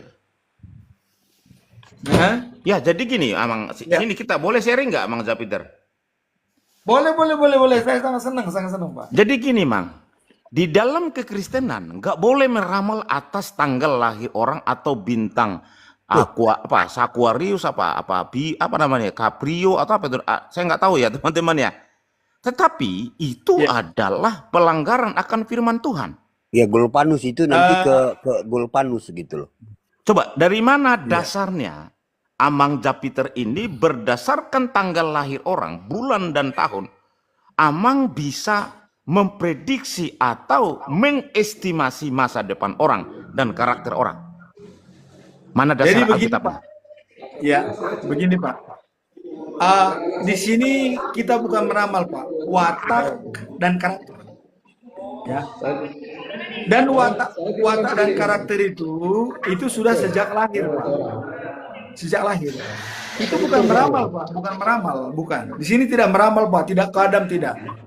Dan wajibkah kita mengetahui watak dan karakter? Saya kira tidak ada salahnya. Saya mengetahui watak anak saya begini, watak ini adalah berdasarkan pengalaman ribuan tahun. Diambil contoh baru dibuatlah bukunya, dan itulah yang kita sampaikan. Jadi ini bukan ramalan Pak ya, bukan meramal, bukan. Tidak melenceng dari Alkitab, tidak. Dan tidak ada menyalahkan dari Alkitab, tidak. Karena kita membaca watak, Di mute dulu Pak. ya, Saudara David watak Pak, dan di mute dulu. karakter itu bukan meramal Pak, bukan. Karena watak itu adalah nyata. Dan pada umumnya itu 90% itu memang semua mengakui ya benar Davidnya Pak. di mute dulu Pak. David di mute dulu Pak. Pak David di mute dulu Ya, Pak. ya, Jadi ya. enak gitu. Pada Boleh saya masuk dikit Pak ya? Gini Pak Tambunan, saudara Timotius tadi mengatakan bahwasannya kan nggak boleh meramal nih. Bapak dapat dari mana, Bang Tambunan? Kan tidak gitu. meramal nih Pak, tidak meramal. Kan kita kan mengetahui pengetahuan, kan belajar kan boleh Pak. Boleh. Kan belajar boleh. Seperti belajar ilmu perbintangan juga kan ada orang Majus, mereka perbintangan ya, dan bisa begitu bintang lihat dia pergi. Jadi ini bukan meramal Pak, bukan meramal. Memang ilmunya Dengan segala watak-watak hormat. itu. Iya. Ya, Dengan segala hormat Amang Jupiter Tinambunan. Di dalam Alkitab disebutkan Amang, aku mengetahui rencana rancangan yang ada padaku bagi kamu, kata Tuhan. Rancangan sukacita, damai, sejahtera, masa depan yang baik. ya. Jadi kalau misalnya Amang bisa memprediksi karakter orang berdasarkan tanggal, bulan, dan juga tahun, ini bertentangan dengan firman Tuhan, Amang. Mohon maaf ini, Amang. Iya. Saya sebagai generasi muda, ini tidak alkitabiah. Tidak berdasarkan teologi kekristenan. Ini bukan iman kekristenan. Saya juga pembaca buku, banyak saya baca buku, Mang. Khususnya tadi ya, mungkin tadi Amang katakan tadi apa, The Seven Habit apa gitu ya, atau mungkin apa ya, mungkin Maxwell, mungkin Stephen Covey gitu. Ya, Saya juga pembaca buku. Ziegler ya. Ya, Jadi Jackler gini, juga, saya juga pembaca buku. Saya juga Ya, suka. jadi begini Amang. Jadi Ya, mungkin ya, Amang, masalah motivasi. Jadi Bapak Ibu semua, begitu kita lahir baru dan Anda dan saya di dalam Kristus, kita menerima segala berkat Allah Bapa Surgawi. Ini penting nih. Jadi segala berkat rohani di dalam surga, detik Anda dan saya percaya kepada Kristus, apa yang Bapa punya, kita punya. Karena kita ada di dalam Kristus, kita menjadi anak-anak Allah. Kita menjadi anak yang diadopsi. Tadi Pak Tinambunan mengatakan, Israel itu adalah ranting yang asli itu. Kita itu adalah ranting cangkokan yang dicangkokkan kepada pohon kehidupan itu, yang adalah Kristus, dan Bapa adalah pengusahanya. Jadi ketika Anda dan saya di dalam Kristus, kita menerima segala berkat rohani di dalam surga, termasuk masa depan yang baik. Pak Timotius, saya izin 1 Gitu. menit. Saya kan tanggal 25 Desember nih. Kok Anda kemana-mana, Saudara Timotius? Saya mau tanggal 25 Desember loh. Natal loh. tadi saya Tidak sudah ada itu sampaikan Pak. ke Bapak Theo. tanggal berapa dari tanggal 1 ya. Misalnya tanggal 1 sampai tanggal 31 ya, from Januari sampai Desember, tahun berapa? Kita semuanya sama di dalam Kristus. Kita adalah anak-anak Allah, anak-anak terang. Kita imamat Pak Timothy. rajani. Tidak boleh. Iya, Pak, saya tanggal tanggal lahirnya tanggal 25, 25 misalnya Desember. Sebentar, Anda Pak karakternya Timotius. begini, Anda pelancong, Anda begini. Sebentar dulu. Tidak ada. Iya, sebentar Kita dulu, semua Pak anak-anak Allah Timotius. yang menerima berkat Allah, Abraham, Iya, Ishak, dan Pak Yakub. Timotius. Saya Asal kan Anda di dalam mengatakan Kristus. tadi. Gitu Bang Teos, Pak Tam- semoga bisa Ya, menjawab. Pak Tambunan kan mengatakan tadi boleh diartikan, bukan diramal, diartikan Bukan, tanggal bukan 25 diramal, bukan Desember. diramal. Maaf, Iya, Pak Timothy tidak saya meramal tanggal ya, tidak 25 meramal. Desember loh. Kristus kan lahir tanggal 25 Desember. Gimana sih, Timotius? Iya, Iya. ya. Jadi Pak Theo ya, tadi saya sudah katakan Bapak itu memang watak yang pemberani. Artinya, saya juga punya anak. Ada 2 anak saya. Anak saya yang pemberani, itu saya suruh ke pasar kemana tuh berani Pak. Tapi yang kedua nggak takut. Nah jadi Pak Theo, walaupun kita firman sudah kita ajarkan ke dia, kalau dia takut tetap takut Pak. Nah karena dari watak lah kita bisa melihat dia, oh ini berani, ini tidak. Nah firman itu untuk melengkapi, supaya keberanian dia itu sesuai dengan firman, begitu loh Pak. Ya, jadi watak dia itu bagaimana supaya sesuai dengan firman Tuhan. Misalnya, dia keras hati. Kenapa dia keras hati? Bagi Tuhan, boleh keras hati, tapi dia juga harus berdasarkan firman. Artinya, baik untuk Tuhan, tidak baik untuk manusia, ya lakukan. Bentar, Ya, saya potong tapi- dulu Pak Tambunan. Sebentar, Ya, bentar, Pak, firman bentar, ini Pak. apa Pak Bentar, Pak. firman? Iya, ya, oke. Pak Ini Teos agak agamanya meleset apa Pak ini. Teos?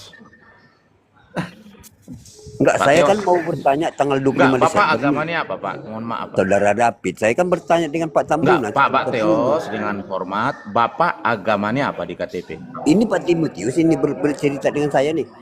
Pak Teos dengan hormat Bapak agamanya supaya kami bisa memberi jawaban yang pas. Ya, Saya- benar. Pak Timothy. Pak Teos agama Bapak. Saya beragama maksudnya Iya, agama Bapak apa? Islam. Islam. Ya, Bapak sebentar dulu. Ini internal, Pak. Nggak apa-apa, ya. Ya, Jadi, jadi Ya, begini saya Pak, kan kalau bertanya. memang Islam, Kita kan kalau bertanya, Islam Pak. Pak, kita tidak membahas di sini masalah akidah. Ya, Tidak oke. bahas akidah. Jadi Oke. Bapak tidak boleh menanyakan kepada saya apa itu firman, apa itu Yesus, tidak. Karena kita tidak bahas akidah. Kalau di luar agama lain, Pak. Di sini Sebentar, hanya Pak, bisa sebentar. kalau kita mau bahas akidah, kita seiman. Kalau kita tidak seiman, jangan kita bahas, Pak. Nanti akan kabur, Pak. Bukan. Ya. Saya bukan membahas akidah, bukan. Di situ kan dikatakan tadi penuh dengan firman. Firman ini apa? Saya mau tahu tanggal 25 Desember, Pak. Gimana sih? Pak Teos, sorry Amang Tambunan. Mohon maaf. Oke, oke. Pak Teos mau bertanya apa? Firman ini apa, Pak? Firman ini. Oke, Bapak boleh Firman ini diam. Yesus atau apa? Gitu. Bapak boleh diam nggak? Oke, saya diam. Ah, gitu. Firman adalah Sang Logos Allah. Firman Allah dan Roh Allah ada di dalam diri Allah dari kekal sampai kekal. Jadi di dalam iman kekristenan Pak ada namanya Tritunggal Maha Kudus. Tri itu adalah Bapa, Anak, dan Roh Kudus. Anak itu adalah firman Allah, Sang Logos Allah, Hologosnya Allah. Pikiran, kehendak, emosi, logikanya Allah, kehendak Allah, kuasanya Allah. Firman Allah tadilah yang muncul inkarnasi menjadi manusia, disebut Iya. Yesus Kristus. Sebentar dulu Bang Teos, Bapak kan mau tanya. Iya, saya kan Ya. diam. Saudara Tambunan tadi. Saya Oke, kan diam. ya jadi firman itu adalah logosnya Allah, logikanya Allah, pikiran, ide, gagasannya Allah. Firman itu adalah menjadi manusia. Di dalam Yohanes 1:14, 11 ya.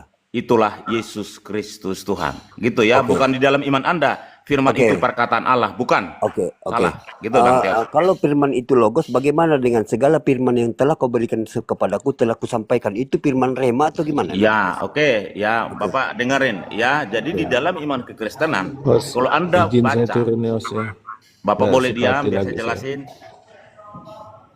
Apa Amang saya jelasin, tapi nggak enak. Room Bapak ini saya baca untuk mengedukasi saudara-saudara Islam. Ya wajar, saya mau tanya gimana sih? Boleh Amang Tambunan, saya izin dulu sama Pak Japiter. Boleh? Ya, silakan Pak.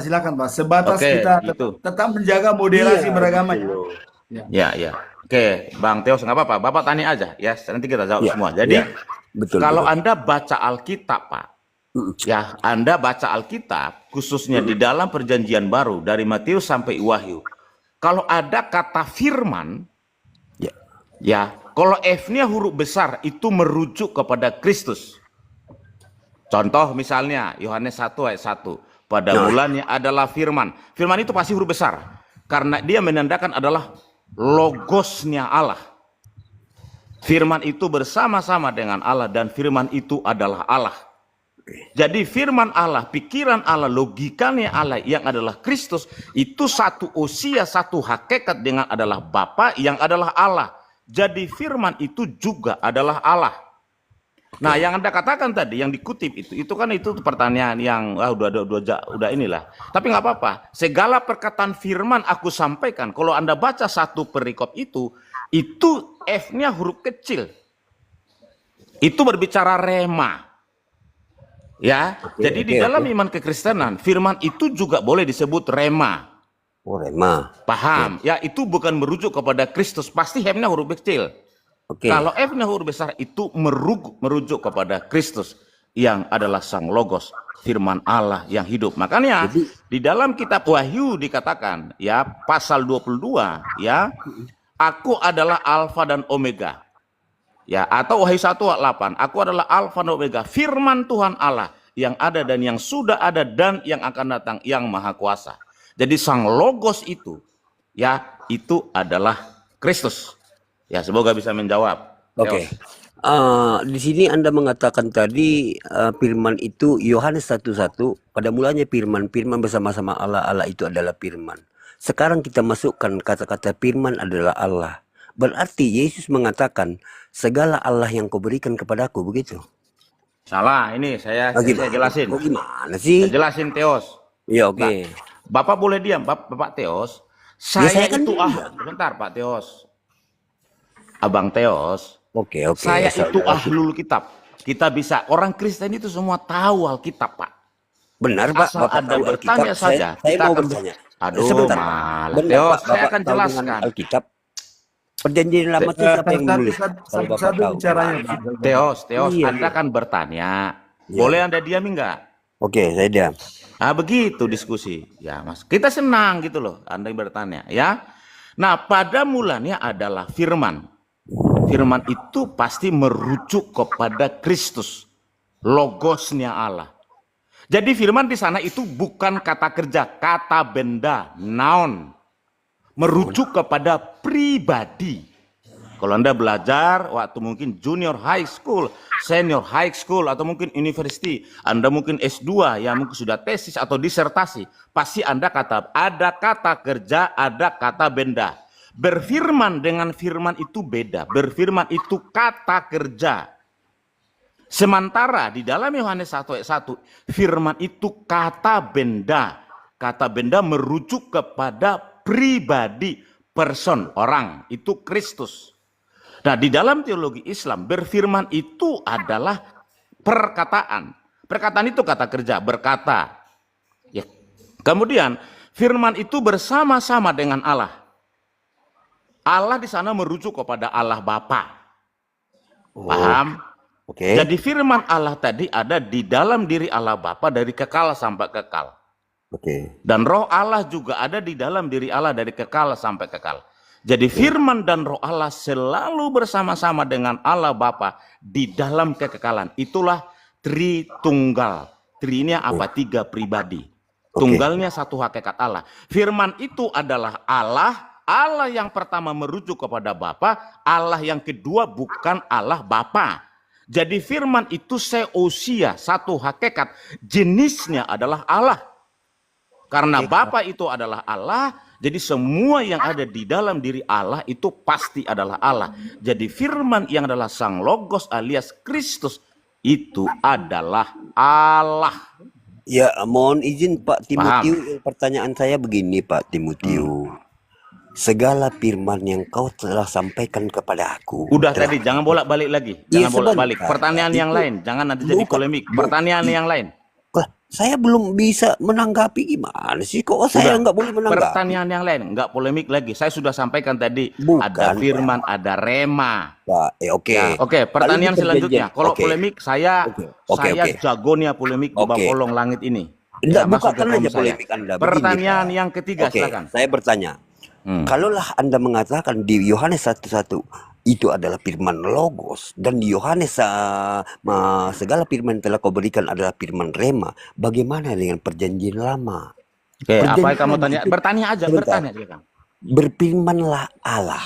Oke. Jadilah terang jadi terang. Itu firman apa? Oke, Itu. oke, jelas dia. Oke. Enggak apa-apa ya. Oke. Asal Oke. kamu diam saja, duduk manis mendengarkan. Saya Iya, akan tapi jangan bimbing Anda ke kemana-mana. jalan yang Ini- benar. Oke. Dengar. Oke. Oke. Teos. Oke. Nah, kita dengar Pak Timothy, bagus. Jalan. Ya.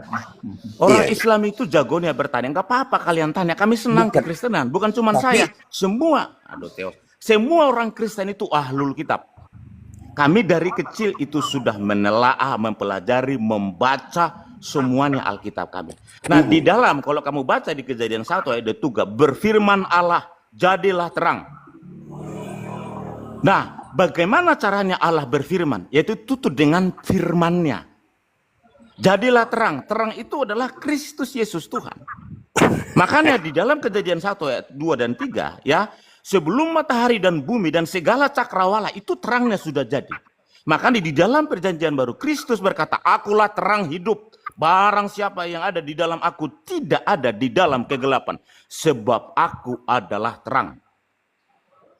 Jadi ketika dia menciptakan langit dan bumi, di dalam Kejadian 1 pasal yang pertama, segala cakrawala dan bintang dan segala isinya itu belum diciptakan. Tetapi terang itu sudah ada karena Kristus itu adalah terang. Jadi Allah menciptakan segala sesuatu itu dengan firman-Nya dan dengan roh-Nya. Di dalam juga Mazmur 33 dikatakan, di dalam ayat yang ke-6, Allah menjadikan segala sesuatu, menciptakan segala sesuatu dengan firman-Nya dan dengan roh-Nya. Jadi segala sesuatu pekerjaan Allah, itu Allah harus selalu dengan firman dan roh-Nya. Allah Oke, Pak. Bapa tidak bisa bekerja Udah, Pak. sendiri. Udah Pak Timotius sudah. Paham? Jadi Gitu yang ya. menciptakan itu Allah kan, bukan Yesus. Yesus pencipta. Lah, kok pencipta? Di mana dia menciptakan sesuatu? Oke, Yesus. baca Yohanes 1 ayat 3. Segala sesuatu diciptakan oleh firman. Firman. Dan tanpa firman tidak ada satu pun yang telah jadi dari segala yang telah dijadikan atau diciptakan. Jadi gini, dengar Theos, kamu dengarkan saja. Oke. Jadi Bapak Ibu Kok semua, dengarkan saudara-saudara saja, Islam yang ada gimana di sih? dengarkan dulu. Aduh, malah. Ini Anda kultum belum 7 membaca menit dari Yohanes 1:14. Timothy Lewis. Yohanes 1:14 itu gimana? Theos, Anda boleh mendengarkan apa tidak? Oke, saya Ya, dengarkan. ini kultum 7 menit dari Timothy Lewis. Nah, Oke. Bapak Ibu semua, ini khusus saudara-saudara Islam ya. Kristen itu orang pasti sudah ngerti lah ya. Nah, Allah selalu menciptakan segala sesuatu dengan firman-Nya dan dengan roh-Nya. Artinya, penciptaan langit dan bumi dikerjakan oleh Allah Bapa, firman dan Roh Kudus. Jadi Allah tidak bisa bekerja sendiri. Allah Bapa itu tidak bisa melakukan segala sesuatu dan tidak bisa menciptakan apapun tanpa firman-Nya dan tanpa roh-Nya. Jadi penciptaan langit dan bumi diciptakan oleh Allah Bapa, firman alias Kristus Yesus, alias anak Allah, alias sang logos Allah, alias Yesus Kristus Mesias, dan juga adalah Roh Kudus, roh kebenaran, roh penghibur, Oke. dan Oke, juga Pak. roh Udah, Allah Pak. Bapa. Jadi Oke, Pak. segala sesuatu termasuk penciptaan langit dan bumi diciptakan oleh 3 pribadi ini. Itulah Tiga- Allah Tritunggal tiga Maha pribadi, Kudus. oke. Yesus pencipta enggak? Ya, Yesus Oke. pencipta. Oke, Dia menciptakan saudara dan saya. Oke, Gitu, terima kasih ya. Pak. Jadi penjelasan Bapak sangat jelas untuk para Bible ya. Jadi gini Ya, Pak. bertanya aja Theos, terus Oke, bertanya. Ayo. Yohanes 1:14, firman telah menjadi manusia ya, daging ya. Ya. Tapi di bilangan 23:19 Pak, sudah jelas-jelas di perjanjian lama mengatakan bahwasannya Allah itu bukan manusia. Oke, gampang. Dengarkan Oke. Theos. Oke, Dengarkan, lanjut. dengarkan. Lanjut. Di dalam bilangan itu, Allah itu bukan manusia. Baca 1 perikop atau 5 ayat di atas dan 5 ayat di atas. Inilah yang dikutip oleh Zakir Naik dan juga adalah Ahmad Dedat dan orang-orang kamu itu si Zulkifli M. Abbas itu. Allah itu bukan manusia, artinya kalau kamu merujuk di sana, manusia itu sering mengingkari, manusia itu sering berdusta, manusia itu sering tidak tepat janji.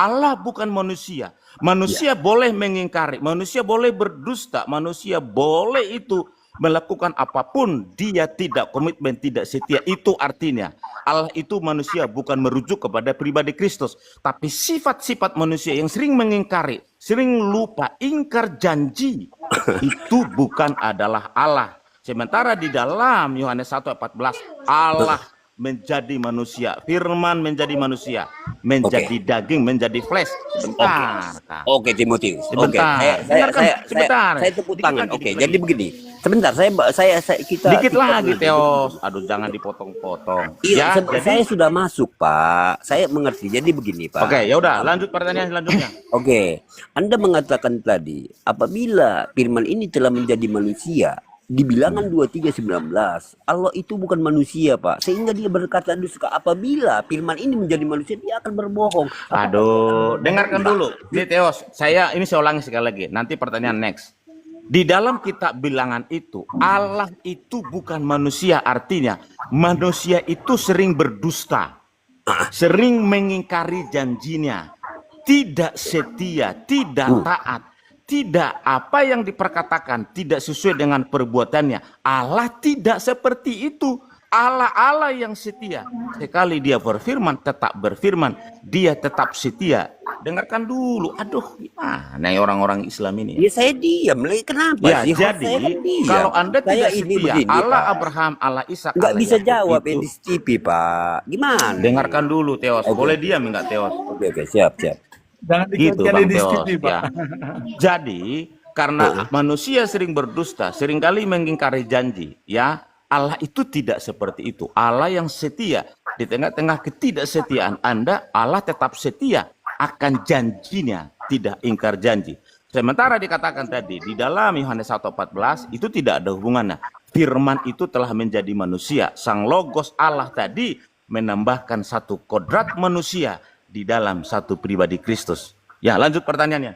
Oke.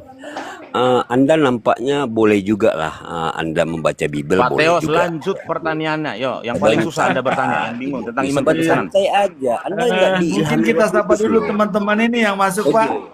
Iya, gimana sih? Iya. Jadi Oke, Pak Pak. Teo, Boleh, kalau mungkin boleh lebih saya lanjut mau bertanya. nanti bisa kita diskusikan Timothy, ya. Timothy, Karena ini diskusi panjang nih, Pak Teo. gantianlah kau Timothy. Lu Iya. juga Saudara-saudara mau Islam dengar. silakan bertanya. Ini Orang itu kultum mau jawab 7 menit pertanyaan. dari Kau sananya Pak itu David. dia. Saya pun mau bertanya, saya pun mau bertanya. Orang-orang itu mau bertanya. Tapi Iya, lu tuh Timothy gimana cari ya? panggung, Nggak mau ya. dengar orang bertanya. Lo kalau Jadi nggak gini. mau orang bertanya, lo nya Oke, diam, siap. blon kau. Iya, jadi gini. Jadi Pak kepada Bos. teman-teman semua ya, teman-teman, Oke. kita di Oke. sini diskusi tapi bukan membicarakan masalah hal-hal agama, tidak, karena kita moderasi beragama tanpa merubah akidah masing-masing gitu ya. Iya betul, Kita di host. moderasi Betul, beragama setuju. ya. Oke. Cuman ya, Jadi bertanya itu kita bukan jawab, untuk Pak. mengklaim Ini nggak ya, dikasih bukan untuk kesempatan mengklaim sama dia dan orang. bukan untuk Saya potong. ini. Repot Ya. ini orang satu. Oke, saya hargai Silakan host bertanya. ya. Saya di sini hargai host, saya kondusif orangnya. Saya tidak ada di sini caci makian. Kita Teos, kondusif aja silakan karena bertanya iman saja. kita. Timotius, kau Satu diam ngomong dulu. satu, kalau Nanti saya ngomong tanya berjelas. kau Kalau kita ngomong sesuatu Jelas berjelas. Timotius ini. Ya. Iya, begini. Ya, silakan bertanya kalian, silakan bertanya. Timotius Satu, mengatakan satu, Pintar ngomong tapi sesuatu, bodoh ngomong. kali kau. saya nggak bisa ngomong ini gimana nih host? Silakan Saya nggak bertanya. bisa ngomong. Sebenarnya Jadi ini room kepada kekristenan. teman-teman Kalau enggak semua, Pak Jupiter keluarkan teman-teman. mereka semua. Oh, Dan kepada teman-teman semua, karena kita jam 9, Ya, bagus.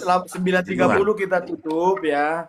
Saya mengatakan terima kasih atas perhatian Bapak dan Ibu ya. Oke, saya follow katakan host ya, di sini saya follow kita host. hanya menjaga moderasi beragama tanpa merubah Oke. akidah dan tidak masuk Betul, ke betul. ranah orang Betul. lain ya. Misalnya Setuju, begini, host. Setuju. agama Kristen jangan membahas agama Islam. Agama Islam jangan membahas agama Kristen karena tidak nyambung ya. Tapi kan Biarlah tidak ada ideologi larangan, lain host. itu dibahas. Tapi teman kita Kalau di kan sini, bertanya, host. jadi sebentar Tapi Pak. teman kita bertanya. Iya, sebentar Sudah, Pak Teo. suruh saya aja Sebentar, kalian Pak. bertanya sekarang. Ayo, saya layani Nggak, kalian. Timotius, Bertanya itu kamu boleh. dengar, Timotius Tapi ini kalau sudah Ayo, kalau sudah dijawab, ya artinya kita tidak boleh mengatakan Banyak berlanjut. letak-letaknya Udah. kalau ngomong. Ya. Begini host. Jadi begini, Sebentar, aturannya diam, begini diam. Pak Teo. Diam, Pak diam, Teo diam, jangan diam, bertanya diam dulu, semuanya. beruntun. Satu ngomong. Oke. Pak Teo, Satu ngomong. Oke, saya diam ya. Tadi saya diam. Jadi gini, dia tadi kan mengatakan Yohanes 1:14, Pak Pak. Japiter ini udah mau ke gereja, teman-teman, ya. Pak Teo, Ke room Pak Teo, saya aja ya. yuk, ke room saya. Boleh kalian bertanya. Jadi Gimana? gini, jadi di sini jangan Salam bertanya, Pak, salam. jangan bertanya, Izin bertanya Pak. bertanya beruntun, jangan. Kalau ditanya satu ya udah, tanyakan itu. Betul. Ya, Oke, jangan beruntun oke. Pak, nggak akan habis. Nah, saya akan Oke, oke. ini kita sampai jam 9.30 Pak. Ini sebenarnya membahas khotbah pada hari ini bahwa di Oke. lembah itu ada tulang-tulang kering yang sudah Oke. tidak bisa berbuat apa-apa, putus asa, Iya. dan itu digambarkan pembuangan bangsa Israel di Siap, Babel, siap, Pak. ya. Oke, Sehingga terima kasih, Pak. dikembalikan oleh Tuhan Timothy. ya, menjadi Oke, Pak. bangkit. Jadi gini. Ke room saya aja, Pak. Ke Timothy. room saya yuk. Ya, Timothy, kau nanti ke komal saya juga Ke bisa. room Jadi saya, gini, Timothy. Ya, Kau silakan masuk ke room ya. kau. Pak Japiter, makasih Pak Timothy Japiter. itu cari Tuhan berkati Pak Japiter. Ya, Timothy, ya terima Sehat kasih selalu Pak kepada Pak Japiter. Teo ya. Melayani Kita bertemu Tuhan. lagi Pak Makasih Teo. Bapak. Makasih. Ya, Pak Teo, Timothy. kita akan bertemu Ya, lagi. Tuhan berkati. Ya. Timothy. Jangan khawatir. Ya, Shalom. Timothy itu Shalom, cari Bapak. tahu. Tutup aja, close aja mati mudah. Ada Pimpin doa, Pak. moderasi beragama ya. Ya. Pimpin doa.